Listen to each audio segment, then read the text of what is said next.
Habari gani? Ujamaa. Say Ujamaa. Ujamaa is cooperative economics. That means building wealth together.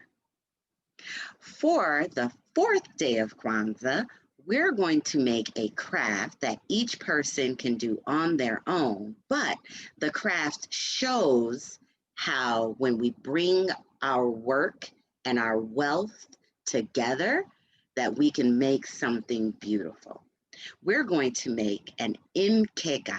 Say mkeka. An mkeka is a woven mat. So you probably think about like a placemat where you might eat your food to keep the table from getting too messy. It's something like that, except it is woven. That means that pieces are overlapped and intertwined to make this mat beautiful. To make our mkeka, you will need one sheet of black, one sheet of red, and one sheet of green construction paper. You're also going to need a pencil and a pair of scissors. Oh, don't forget the glue stick or tape. So I've got a sheet of black, green, and red construction paper. I've got pencil, pair of scissors, and my glue stick. You could also use tape.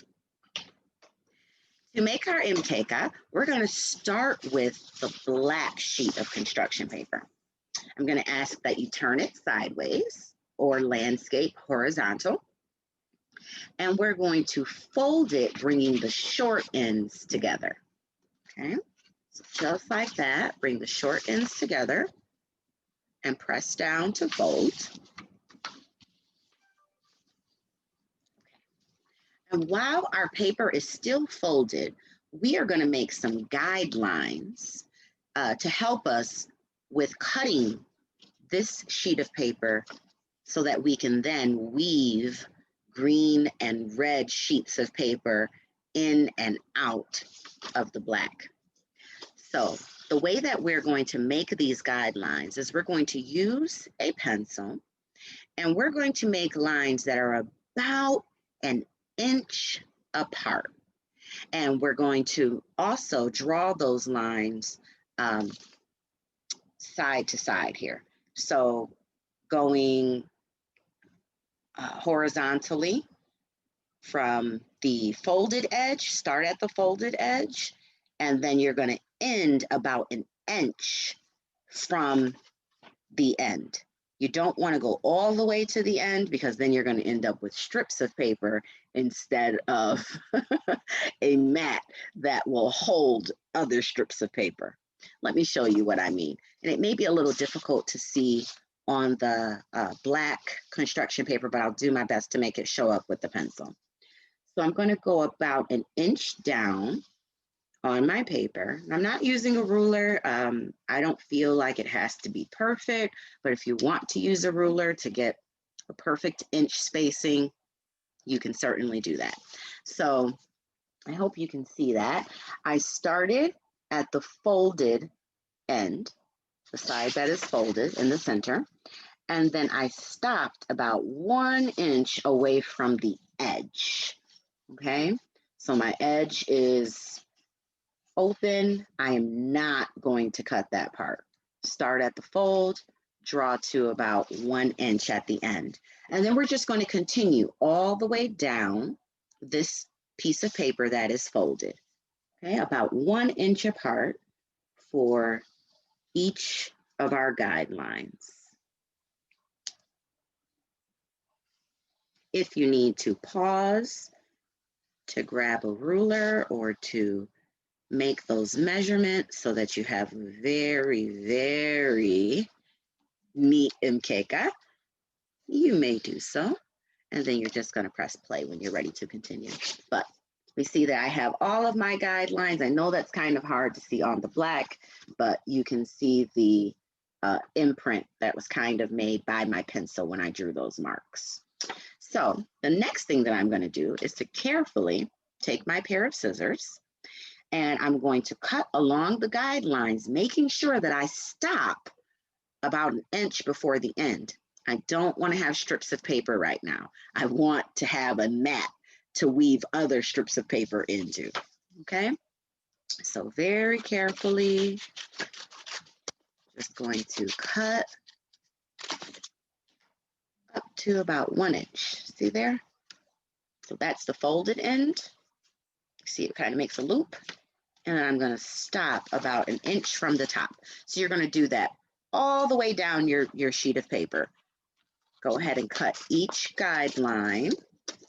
Careful to stop at 1 inch.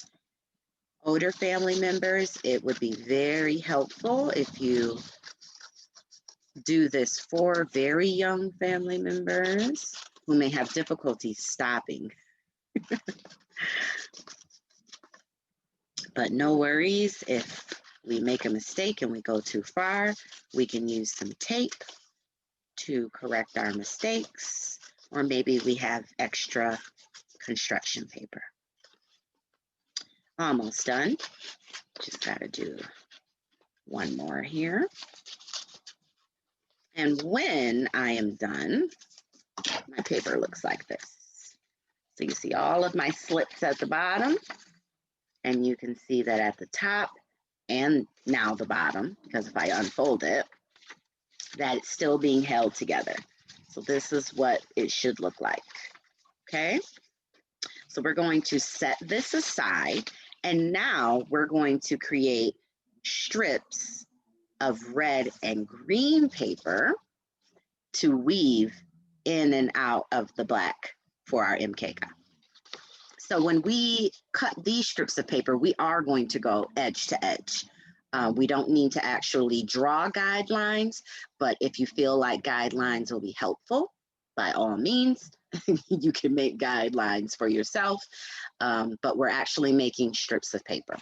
So for this, your paper is, turned landscape or horizontal. I like to start sideways. And because we're going to weave it in and out of this mat, we want to cut our strips of paper up and down. So we're going to cut it along the short way so that we can weave it into our mat. Okay, let me show you what I mean. And I'm actually going to cut both sheets of paper together. You can definitely do each piece individually if that's easier for you to control.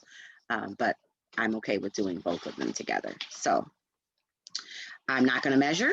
I'm just going to guess where we have about an inch. We still want to work with 1 inch pieces. And for this, you will definitely have some extra strips that I encourage you to keep because we don't want to be wasteful, first of all. And second, we have 3 more days of crafts to do, and those extra strips will come in handy, trust me. So you'll have 1 inch strips of paper of each color, just like this.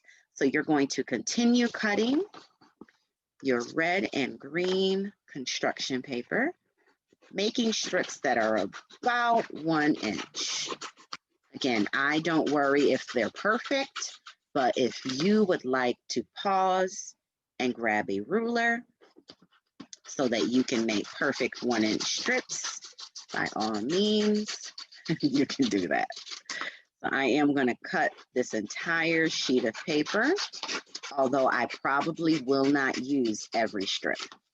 I probably will use exactly half of them because half of them will be red and half of them will be green. I'm going to cut the whole page, whole sheet of each paper. And like I said before, we can save the rest. It will come in handy for the next craft. Almost done here. Just a couple of more strips to go.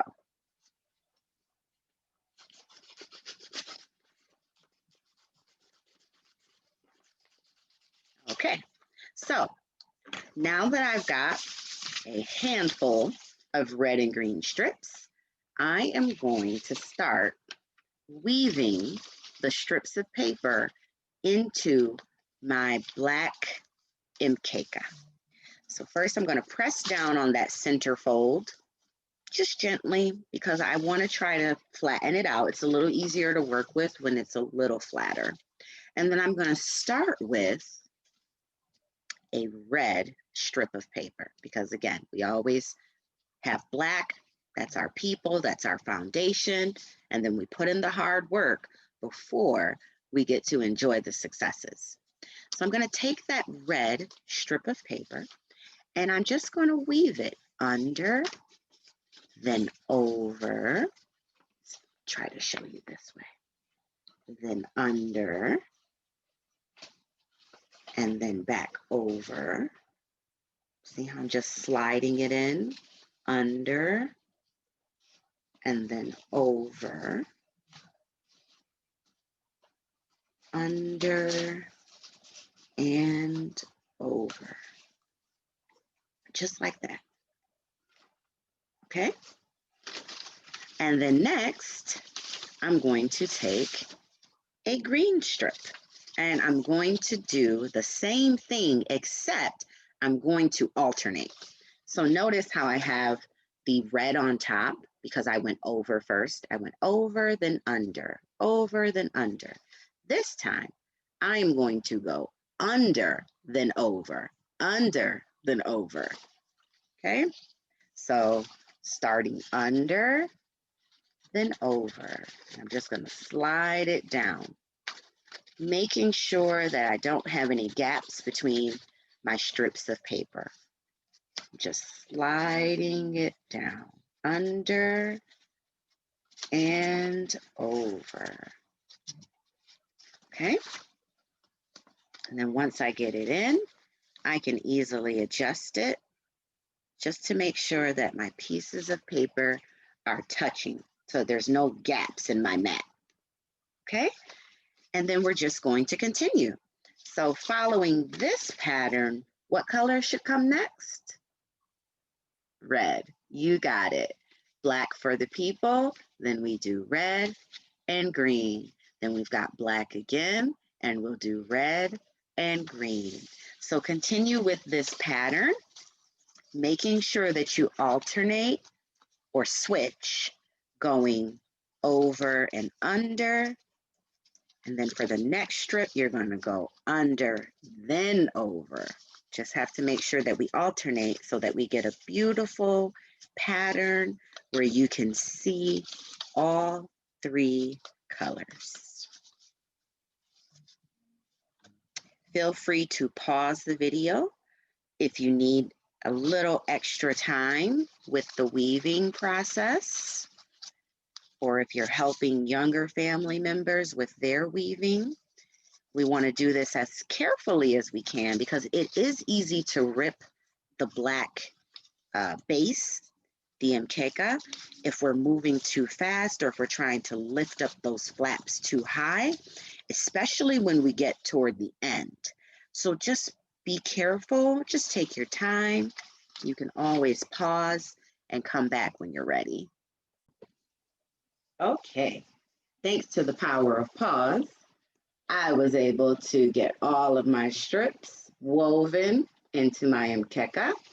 And we see that I alternated the red and green. I alternated going over and under with going under and over. So notice that some of our strips stick out a little bit up above. That's okay. We can adjust it by turning our paper over, our mkeka over, and just sliding them into place. And then the last step that we're going to do is that we're going to secure each strip into the mkeka using just a dab of glue or a small piece of tape. So where I have the end piece meeting the mkeka, I'm just going to take a small dab of glue to hold it in place. And then once that dries, we don't have to worry about our strips moving around. or coming loose from the mkeka. So just make sure that you do all strips at the top and the bottom. Make sure that you use some glue or a little piece of tape at the top and the bottom of every strip. So I did one side of strips. I'm going to flip my mkeka over, and I'm going to do the other side of the strips. Once you've secured all of your strips, that's it. You have a beautiful mkeka or woven mat that you can use throughout the rest of Kwanzaa to eat on or play games on or with. It looks a lot like a checkerboard, and my kids like to use beads or pennies to play checkers with their mkeka. So there it is. We have the mkeka for Ujamaa, cooperative economics. Be sure to stay tuned for our next craft, which will be for Nia. Wishing you a joyous Kwanzaa. Heri za Kwanzaa.